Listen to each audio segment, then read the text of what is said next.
जल्दी से जल्दी पेश करें। चलिए, बहुत बहुत शुक्रिया चमन सिंह जी आपका। तो चमन सिंह हमारे साथ जुड़े हुए थे, जिला पंचायत अध्यक्ष देहरादून, जिनका कहना यह है कि इस मुलाकात का असर सीधे तौर पर 2017 में पार्टी की सेहत पर अच्छा पड़ेगा। चाय की चुस्कियों के बीच क्या बातचीत हुई? राकेश पांडे हमारे साथ, हमारे सहयोगी इस वक्त स्टूडियो में मौजूद है, जो इस पूरी बैठक को कवर कर रहे थे। राकेश, आपने बारीकी से चीजों को देखा और समझा, क्या कुछ अलग नजारा देखने को मिला 10 जनपद पर आज आपको? जरा बताइए दर्शकों को।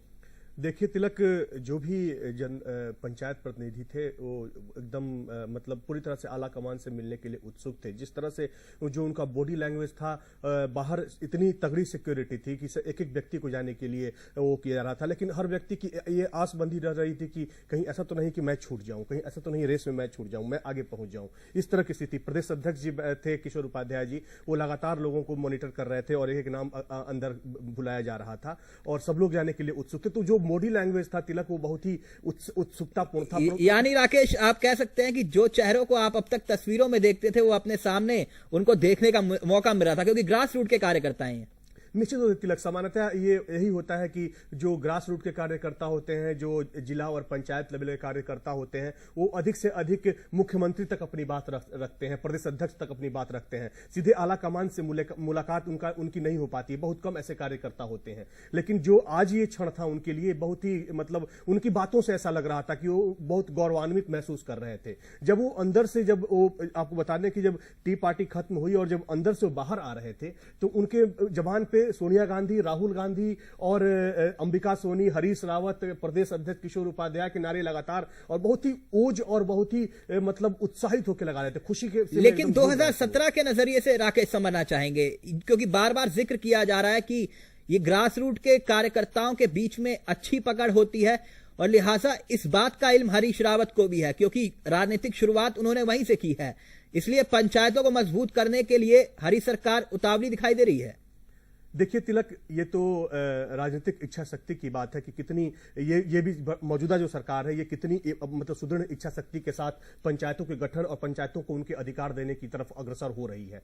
लेकिन ये एक तरह से कहा जा सकता है कि आज ये पहला पहल था। लेकिन जिस तरह से हम अगर इतिहास देखें, 2003 में जब तिवारी जी की सरकार थी, उस समय भी इसके लिए तमाम कार्य किए गए, लेकिन वो कागजी बस जो फाइलों और कागजों के बीच में ही दबे रह गए, आगे नहीं निकल पाए। उसके बाद हम आते हैं 2008 में, बीजेपी के शासन काल में भी कुछ ऐसे ही कवायद की गई, एक निर्माण एक समिति का गठन किया गया, लेकिन फिर वो पूरा मतलब एक्ट बन के सामने नहीं आया। 2011 में जब संसदीय कार्य मंत्री थे प्रकाश पंत, बीजेपी की हाई शासन काल था, उस समय भी कोई ऐसी स्थिति नहीं बन पाई। उस समय भी पूरी तरह से एकदम ऐसा लगा कि कैबिनेट और विधानसभा में रखी जाएंगी, लेकिन वो दब गई। तो कहीं ना कहीं ये दिखाई देता है अब तक जो इतिहास रहा है, हालांकि आगे क्या होगा ये भविष्य के गर्भ में है, लेकिन जो अभी तक दिखाई दे रहा है उसमें कहीं ना कहीं राजनीतिक इच्छा शक्ति की कमी दिखाई दे रही है। तिलक, कांग्रेस के नेता क्या कुछ कह रहे हैं, आइए जरा आपको सुनाते हैं। इस मुलाकात के बाद कांग्रेस के नेताओं का क्या कुछ कहना था, उस पर भी गौर फरमाएं।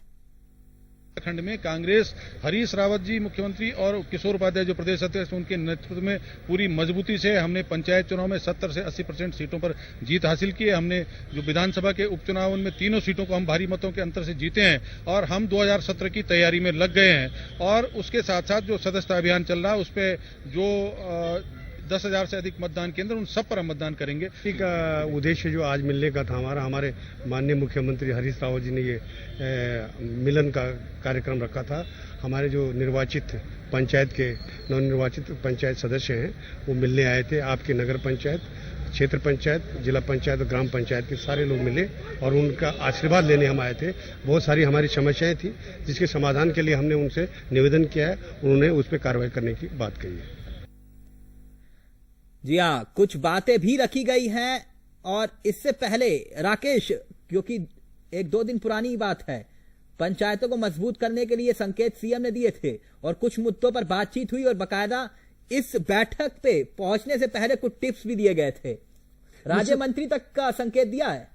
निश्चित रूप से तिलक, देखिए उन्होंने कहा कि राज्य मंत्री का दर्जा दिया जाएगा, जो भी जिला पंचायत अध्यक्ष होगा उसको लाल बत्ती तक दी जाएगी, वो अधिकृत होंगे। तो कहीं ना कहीं हरीश रावत, चूंकि देखिए हरीश रावत का जो है जहां तक के सवाल है, और मैं और दूसरी सरकारों की बात नहीं करता, लेकिन हरीश रावत एक राजनीति के माहिर खिलाड़ी हैं और चूंकि ये बहुत ही ग्रास रूट से उन्होंने अपनी शुरुआत की राजनीति की, ग्राम प्रधान से इन्होंने देखा। और राजनीति की शुरुआत भी ऐसे ही होती है, क्योंकि आप हर चीज को समझते जाते हैं, बारीकी से समझते हैं। अगर आप एकाएक आपको किसी पार्टी का अध्यक्ष बना दिया जाए तो आप एक कार्यकर्ता के तौर पर नहीं समझ पाते हैं, लेकिन उन्होंने सब कुछ देखा, लिहाजा इनको पता है कि किस तरह से पंचायतों का गठन होता है, क्या समस्याएं होती हैं और किन समस्याओं से जूझते हैं। लिहाजा हरीश रावत को माना जा सकता है कि वो कदम बढ़ा रहे हैं, लेकिन ये भी कहना है कि आने वाला वक्त बताएगा कि कितना ज्यादा असर दिखाई देगा।